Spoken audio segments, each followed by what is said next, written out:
proste niečo stratiť, čo je zaplatené. Jak vy môžete proste niečo kúpiť, čo je už zaplatené? Apoštol Pavol hovorí a poukazuje na toto, že nie zákonom, ktorý vedie do skutkov, ale zákonom viery. Viete, že zákon je tiež viera, ale toto je duchovná vec.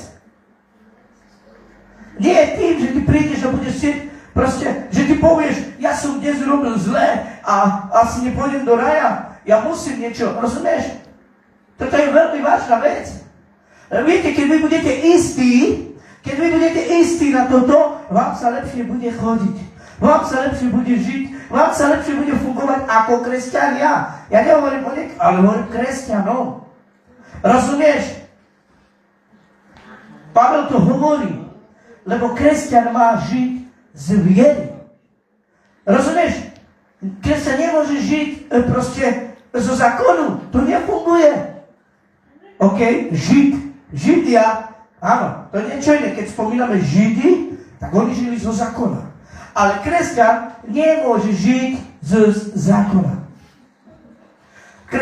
Kresťan nemôže žiť. Diabol to využíva a to takých kresťanov využíva, ktorí nepoznajú to slovo. Ktorí nepoznajú pravdu, tak takýchto kresťanov diabol klame a takto im hovorí, si zlý, nie si dobrý, nie toto, ty si zle urobila tamto, už Boh ťa nevidí dobre, už Boh ťa nemiluje, už Boh musíš niečo pre Boha urobiť teraz, alebo rozumieš? A toto diabol využije túto situáciu. Ty si šťastné dieťa. Rozumieš?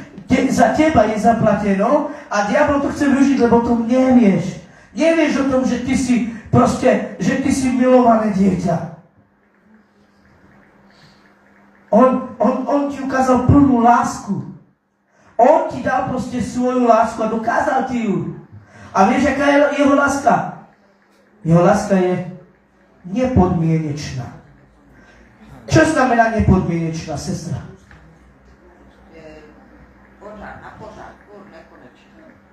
Čo znamená nepodmienečná?